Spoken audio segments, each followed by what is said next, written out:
संतोष देशमुखांना मी लातूर जिल्ह्याच्या वतीने श्रद्धांजली अर्पण करतो।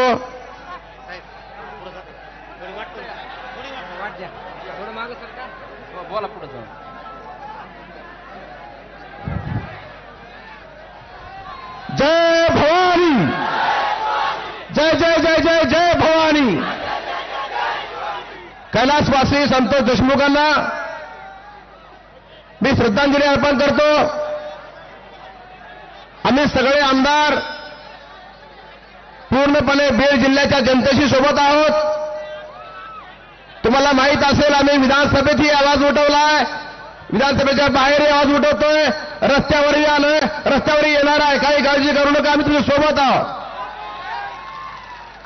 ज्या पद्धतीनं संतोषला मारलं गेलं, महाराष्ट्राच्या इतिहासामध्ये इतकी क्रूरता आजपर्यंत कधी ऐकायला वाचायलाही मिळाली नाही। इतक्या क्रूर पद्धतीनं संतोषला मारलं गेलं, तितक्याच पद्धतीनं यांनाही फासावर लटकवल्याशिवाय आम्ही गप्प बसणार नाही, हे तुम्हाला मी सांगायला आलोय। हा आक्रोश काही बीड जिल्ह्याचा नाही, हा आक्रोश संपूर्ण महाराष्ट्रातल्या कानाकोपऱ्यातला आक्रोश आहे। आणि मी या निमित्तानं सरकारमध्ये जरी असलो तरी सरकारला सांगू इच्छितो, या आरोपींना लवकरात लवकर अटक नाही झाली तर हा संपूर्ण आक्रोश महाराष्ट्रातल्या कानाकोपऱ्यात लातूरला, धाराशिवला, जालन्याला सगळीकडे जाणार आहे। आणि ज्या पद्धतीनं कोपर्डीचे मोर्चे निघाले या घटनेनंतर तसे मोर्चे महाराष्ट्रातल्या कानाकोपऱ्यात निघतील, हा इशाराही या निमित्तानं मी देणार आहे। आम्हाला संतोषच्या कुटुंबियाला न्याय मिळाला पाहिजे, हीच आमची मागणी आहे। आणि त्या मागणीसाठी मी खास लातूरवरनं आज आपल्या आक्रोश मोर्चामध्ये आलोय। या निमित्तानं सगळी मंडळी मंचावर आहे। हा मोर्चा काही कुण्या पक्षाचा नाही, कुण्या जातीचा नाही, कुण्या धर्माचा नाही। हा मोर्चा आक्रोशित पीडित जनतेचा मोर्चा आहे। आम्ही सुद्धा तेवढेच आक्रोशित आहोत जितके आपण आक्रोशित आहोत। म्हणून या निमित्तानं एवढंच सांगेन, 2-3 मिनिटाचा वेळ आम्हाला दिलेला आहे।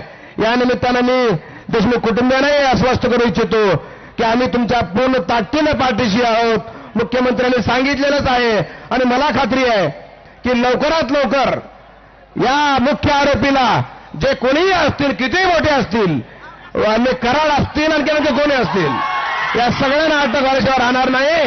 आणि यांना अटक नाही झाली तर असा मोर्चा पुन्हा लातूरलाही होईल, पुन्हा बाजूलाही होईल, हे आश्वासन तुम्हाला या निवेदन देतो।